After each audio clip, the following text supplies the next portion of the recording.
ça va? On va parler de vous les abonnés dans cette vidéo, plus particulièrement ceux qui ont activé la cloche. D'ailleurs n'hésitez pas les gars, vous appuyez sur le petit bouton rouge pour vous abonner, vous mettez la cloche comme ça vous avez une notif dès que je sors une nouvelle vidéo. Le bon forceur. Non mais j'étais obligée, il fallait absolument que je fasse une vidéo de tous les moments qui m'ont marqué quand je vous ai rencontré. Parce qu'il y a des petites pépites quand même, il y a des abonnés et vous êtes fous, vous êtes vraiment tarés. Du coup j'espère que vous êtes prêts, vous êtes bien installés, sortez les popcorn parce que je vais vous raconter des petites anecdotes croustillantes, un peu comme les popcorn tu vois. De certains moments où je vous ai rencontré. Non mais parce que voilà, mine de rien, vous êtes plus de 2 600 000 à me suivre, bientôt 2 700 000. Ça fait beaucoup là, non?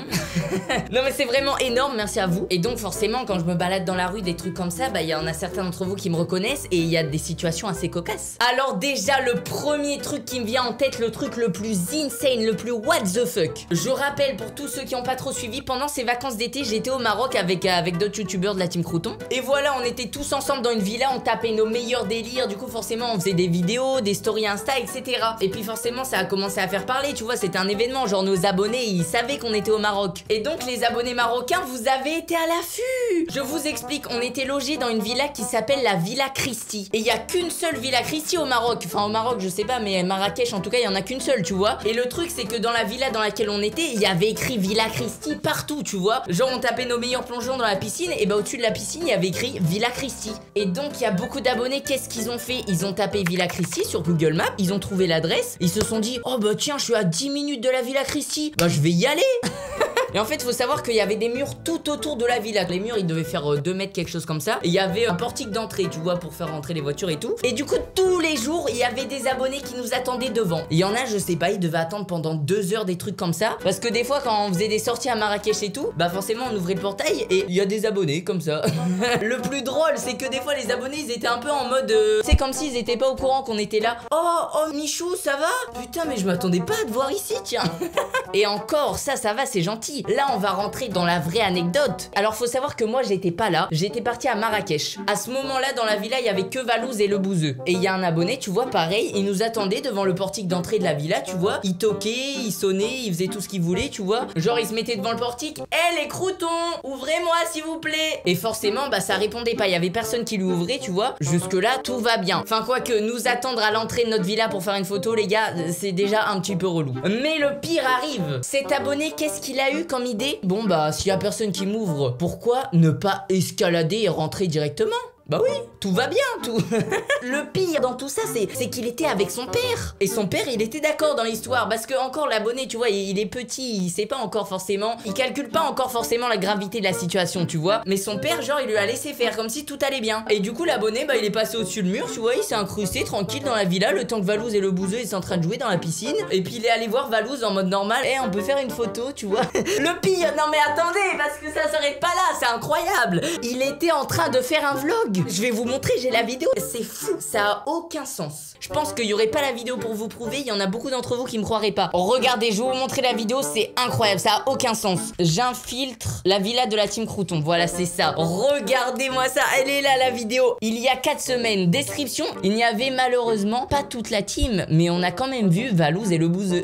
Et du coup, voilà, regardez la vidéo. Le mec qui tapait son vlog, mais dans le plus grand des calmes. Bah, il y a Michou et tout ça dans une villa à Marrakech. Et moi, j'ai réussi à trouver la villa grâce à un panneau en fait sur une de leurs vidéos. Voilà, comme je vous disais les gars, dans la villa, bah il y avait plein de panneaux Villa Christie. Et du coup, ils avaient juste à rechercher Villa Christie sur Google et ils avaient l'adresse. Regardez-moi ça, il y a le daron, il est là frérot. Avec mon père.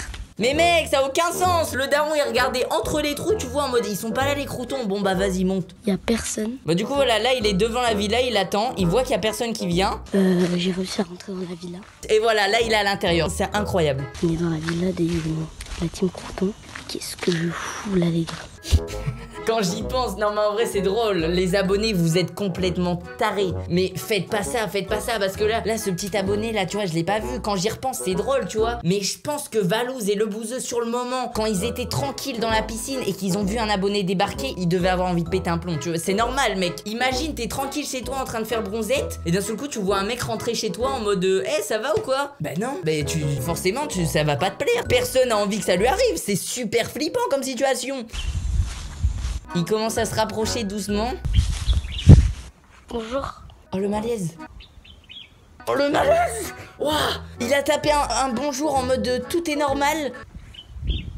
Là il se rend compte que ce qu'il a fait c'est pas bien. Hein? Ça y est, Valouz il arrive, il commence à lui parler. T'es rentré comment? Bah j'ai escaladé vu que j'ai toqué, il y avait personne. Mais regarde, mais what the fuck. Désolé. C'est chaud quoi. J'avoue c'est chaud. Valouz il savait pas quoi dire mec, tu m'étonnes mais par contre Valouz il a gardé son calme de fou, genre il aurait carrément pu s'énerver en mode qu'est-ce que tu fous là frérot, dégage. Parce que là en fait en plus j'étais en vidéo. Il lui dit, il est trop fier, il dit à Valouz là je suis en train de faire une vidéo gros. C'est un peu en mode Valouz j'ai besoin de contenu, tu veux pas faire la vidéo avec moi? Bon, c'est malaisant. Ces moments de blanc où il se passe rien mais c'est fou. Tu dois pas quoi savoir lui dire. Déjà, même quand je me balade dans la rue et que je croise certains abonnés, des fois il y a des petits moments de blanc comme ça parce que forcément on sait pas quoi se dire. Mais alors là ce blanc là il vaut tous les moments de malaise, il est légendaire. Bah là on est avec Valouz. On est là mon gars. Mais regarde, il montre à la vidéo en mode bah alors là on est avec Valouz, mais what? Et là-bas il y a le bouseux. Mais non, il montre même le bouseux. Mais attends, et là-bas il y a le bouseux, il le montre et tout, genre alors que le bouseux, tu vois, il est tranquille chez lui. Cette vidéo, elle a aucun sens, hein. Quoi? Mais attends, qu'est-ce que je viens de lire? Si on atteint les 1000 vues, je m'introduis dans la maison de votre choix. Mais fais pas ça gros. Mais en plus là comme je viens de faire une vidéo, bah forcément tu vas atteindre les 1000 vues. Mais fais pas ça frérot. Ça se fait pas de t'infiltrer dans les maisons des gens comme ça. Arrête. Bon bah du coup voilà pour la première anecdote. Alors là c'est une anecdote, j'étais pas vraiment dans l'anecdote en fait. Passons à la deuxième anecdote. Et bah la deuxième anecdote, figurez-vous, c'est encore à la même période. C'est encore quand on était au Maroc avec la team Croton. Oh shit, here we go again. Cette fois-ci j'étais là parce que là c'est vrai que première anecdote j'étais pas vraiment là tu vois. Et du coup bah le début de l'anecdote c'est encore même histoire. Il y avait des abonnés qui attendaient devant la grille de la villa tu vois. On était le soir genre il devait être 21 h quelque chose comme ça. Et avec la team on a décidé d'aller manger dehors dans Marrakech tu vois. Et on était crevés. Genre on allait vraiment manger à Marrakech un petit resto tu vois. Après on allait faire un gros dodo parce que je sais plus ce qu'on avait fait dans la journée mais on avait eu une grosse journée et tout. Vraiment on était claqués. On avait un espèce de van pour se déplacer. On commence à sortir de la villa et il y avait un portier qui était là parce que c'est vrai que le portier il était pas tout le temps là. Bah en fait ouais il y avait un portier, il y avait un mec qui était là pour nous ouvrir la grille et la refermer quand on voulait rentrer ou sortir de la villa tu vois. C'est vrai que dans l'anecdote d'avant il était pas là donc apparemment il était pas tout le temps là. Enfin bref je sais pas exactement. Du coup le portier nous ouvre la grille, on commence à partir avec le van et là on voit qu'il y a des abonnés qui attendent devant la villa. Alors d'habitude on descendait de la voiture, on faisait les photos avec les abonnés. Sauf que là vraiment on était claqués.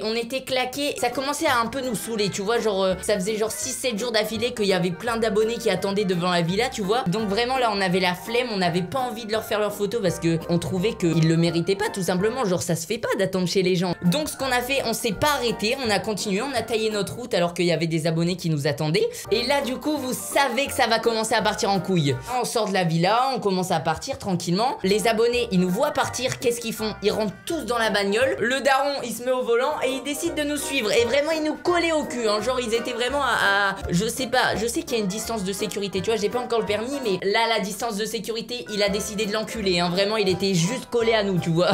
Vraiment le daron tu vois il voulait pas nous perdre de vue hein. Nous on est tous dans le van, on roule, on voit que le mec il nous suivait tu vois. Et là on se dit putain c'est la merde, les mecs ils nous suivent, ils vont nous suivre jusqu'au restaurant. C'est sûr ils vont nous suivre jusqu'à ce qu'on s'arrête. Et on voulait pas parce que sinon ça allait être super malaisant. Parce que déjà de base les mecs on voulait pas forcément faire de photos avec eux parce que ça se fait pas trop ce qu'ils font. Donc on redoutait le moment où on allait s'arrêter et on allait faire une photo avec eux comme si de rien n'était tu vois. Parce que ça aurait été super malaisant. Donc voilà, on fait comprendre au chauffeur, on lui dit frérot faut que tu le fumes, faut que tu le sèmes, faut que tu fasses quelque chose, je sais pas. Le chauffeur tu vois il commençait à feinter les abonnés derrière. Sauf que le mec derrière il était vraiment à l'affût et il arrivait toujours à nous suivre. Et même après genre ça devait faire 5-10 minutes qu'on était sur la route tu vois. Dites-vous que c'était bien une route classique hein. Il y avait pas deux voies, il y avait qu'une seule voie. Et le mec nous doublait tu vois. Il nous faisait des signes en mode arrêtez-vous. Il se rabattait sur le côté et il attendait qu'on s'arrête aussi. Sauf que nous on s'arrêtait pas, on continuait notre route etc comme si de rien n'était. Et là ça a commencé à partir en course poursuite. Vraiment ça avait aucun sens. Et faut savoir que la circulation au Maroc c'est un délire. C'est super dangereux. Genre vraiment il y a des gens qui vont dans tous les sens et ça a aucun sens. Le code de la route frérot je sais pas ce qu'ils en ont fait mais ils l'ont séquestré le code de la route. Voilà on les feintait, on leur foutait des petites feintes tranquilles et tout. On voyait que ça marchait pas. Et là le mec encore une fois il nous double, il nous dit de s'arrêter. Il commence à s'arrêter sur le côté. On fait genre on s'arrête aussi tu vois. Et là quand les mecs ils commençaient à sortir de la voiture pour venir nous voir, le chauffeur il raccélère, il tape un gros demi-tour tu vois. Et là on commence à être trop content en mode c'est bon les a niqués, genre ils vont plus réussir à nous retrouver et tout. Et bah le mec gros, la vie de ma mère, il est retourné dans sa voiture, il a tapé son plus gros demi-tour, quitte à se faire foncer dedans, mec. Il aurait carrément pu faire se foncer dedans parce qu'il y avait des voitures qui arrivaient. Et le mec, il a quand même décidé de taper un demi-tour, tu vois. C'était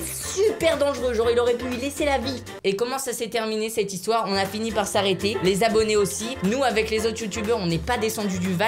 C'est Saïd qui est descendu du van. Et en gros, Saïd, pour vous expliquer c'est qui, il était venu avec nous au Maroc parce que déjà il connaît très bien le Maroc. Donc justement, il pouvait nous amener aux endroits les plus touristiques, des trucs comme ça. Et il était aussi là pour notre sécurité, tu vois. Donc Saïd, il va voir le daron, il lui met un gros coup de pression. Il lui dit, mec, arrête de nous suivre, sinon ça va pas le faire. Vraiment, ça va pas le faire. Et il commence à s'énerver, tu vois. Il leur met un coup de pression. Et je peux vous dire que ce coup de pression, il a plutôt bien marché. On peut dire merci Saïd dans les commentaires parce qu'après ça, on a pu aller au restaurant tranquillement sans se faire suivre par les abonnés, tu vois. Avec du recul, je suis en train de me dire, si on avait fait la photo dès le début, ça aurait été tellement plus simple. Mais on va passer à autre chose parce que là depuis tout à l'heure je vous parle d'anecdotes avec les abonnés au Maroc, etc. On va changer un petit peu de disquette. Là j'ai une autre anecdote qui s'est passée il y a genre 3 jours. Je revenais de Paris et comme j'ai pas encore mon permis, tu vois, pour me déplacer de Paris à chez moi, et bah je prends le train, tu vois. Jusque là tout est normal, tout va bien. Ça fait plaisir parce que là on est sur une anecdote un petit peu plus tranquille. Il y avait beaucoup de monde dans le train, du coup je me suis installée sur des places de 4. Genre il y avait 2 sièges et en face tu vois il y avait encore 2 sièges. Tu vois les sièges ils se regardaient. Du coup je m'installe, tout va bien. Il y a une meuf en face de moi, il y a un mec à côté de moi. Je vois que la meuf en face de moi elle commence à se taper son plus gros fou rire dans le plus grand des calmes alors qu'il s'était absolument rien passé, tu vois. Bon voilà, la meuf elle rigole, tu sais, ça peut arriver, genre peut-être elle repense à un truc drôle qui s'est passé il y a 5 minutes, tu vois. Je me dis bon ok chelou, mais je passe à autre chose et je commence à taper un petit regard sur le mec à côté de moi et qu'est-ce que je vois, mec? Il était avec ses écouteurs sur son téléphone en train de regarder une de mes vidéos, gros. Il était en train de regarder une de mes vidéos et moi j'étais juste à côté de lui, tu vois. Et là mec, en vrai j'étais trop content, vous pouvez même pas imaginer comment mon ego il a explosé après ça. Mais genre là le mec à côté de moi avait pas encore capté que j'étais là. Et c'est ça qui est incroyable, genre je le voyais en train de regarder ma vidéo et j'étais juste à côté de lui en mode wesh frérot ça va ou quoi. Après c'est vrai que ça a commencé à devenir un petit peu gênant quand le mec a capté que j'étais là. Parce que oui, il a eu sa réaction aussi, genre il était sur son tel, la meuf en face de moi a commencé à rigoler. La meuf en face de moi et le mec qui regardait ma vidéo ils se connaissaient. Et forcément le mec qui regardait ma vidéo il a fini par griller que j'étais à côté de lui. Et je sais pas, c'était trop drôle mais trop malaisant à la fois. Genre il avait une réaction et en mode il voulait rester discret parce que je sais pas, il était gêné, genre il osait pas me parler ni rien. Et puis au bout de 5-10 minutes tu vois il s'était rien passé. Genre le mec il avait grillé que c'était moi à côté de lui. Moi je savais que c'était un abonné à côté de moi. Je savais pas quoi dire, tu vois. Moi je faisais genre que j'avais rien grillé, tu sais. J'allais pas commencer à lui dire bah alors mec t'es abonné, je sais pas, genre je peux pas lancer une conversation comme ça a aucun sens. J'attendais qu'il m'aborde avant de commencer à lui parler. Genre la meuf qui était en face de moi, tu sais, à lui chuchoter, d'ailleurs pas très discrètement puisque j'ai entendu, à lui chuchoter mais allez, demande-lui une photo, t'es une tapette ou quoi? Tu sais, à chuchoter ça alors que j'étais juste en face d'elle. Et le mec il a fini par me demander le moins naturellement possible parce que vraiment, genre ça faisait 5 minutes qu'il avait son tel avec l'appareil photo, tu sais, il était comme ça. Il était comme ça avec son tel, avec l'appareil photo. Et puis d'un seul coup il a commencé à me faire Michou, je suis abonné, on peut faire une photo? Tu sais, en mode comme si de rien n'était. Mais voilà, ça s'est bien terminé, on a fait la photo, on a commencé à taper, à discuter et tout. C'était cool, tu vois, c'est une petite anecdote cool qui m'a marqué. Bah aussi parce que c'était il y a 2 jours, donc forcément je m'en rappelle.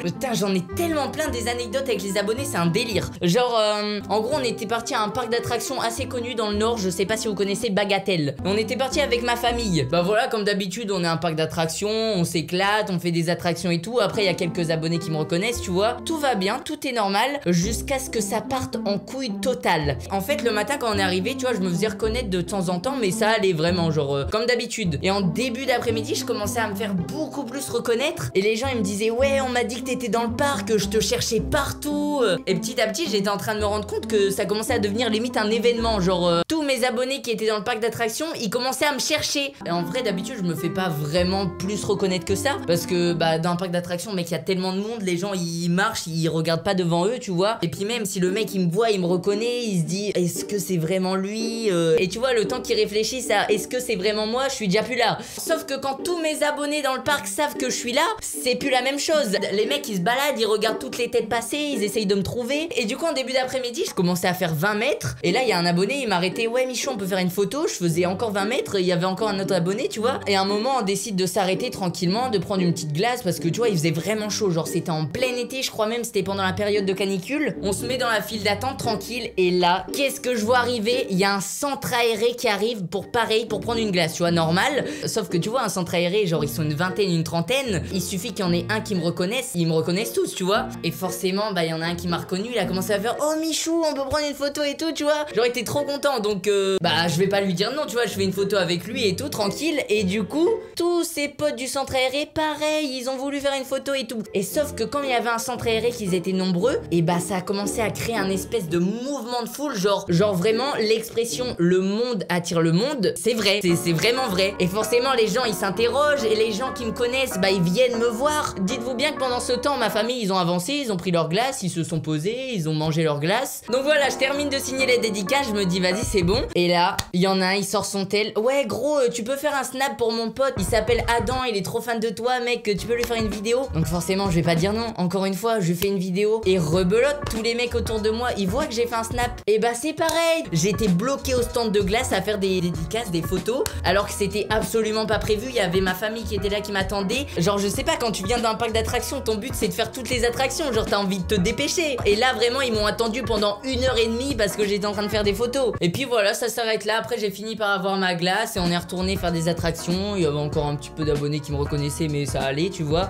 Bah du coup je pense vous avoir à peu près tout dit. Mais après voilà je me répète encore une fois, d'habitude quand je vous croise genre c'est vraiment trop bienveillant, vous êtes trop gentils, vous me dérangez absolument pas, genre vraiment ça me fait trop plaisir de vous croiser. Et puis voilà d'ailleurs il y a un truc que vous me dites, ah ouais non mais faut que je rétablisse la vérité parce que apparemment ça a l'air d'être un secret pour vous. Je suis petit en vrai. À chaque fois que je croise des abonnés vraiment le premier truc que vous me dites c'est putain mais en fait t'es petit en vrai, je te croyais plus grand que ça. Les gars vraiment je fais 1m64 un truc comme ça. Donc voilà quand vous me croisez dans la rue vous attendez pas à voir quelqu'un de grand. Bref voilà j'ai encore d'autres anecdotes mais j'en ai beaucoup trop, je peux pas toutes vous les raconter en une vidéo. Si vous avez kiffé cette vidéo et que vous voulez pourquoi pas un deuxième épisode où je raconte encore des anecdotes avec les abonnés, bah je compte sur vous pour mettre un énorme pouce bleu, vous abonner à la chaîne si c'est pas déjà fait et dites-le moi dans les commentaires, ouais j'ai bien kiffé, je voudrais bien un deuxième épisode, ça ferait plaisir. Moi je vous aime, je fais des gros bisous, on se retrouve à très bientôt dans une prochaine vidéo, un prochain live, ciao ciao les potes.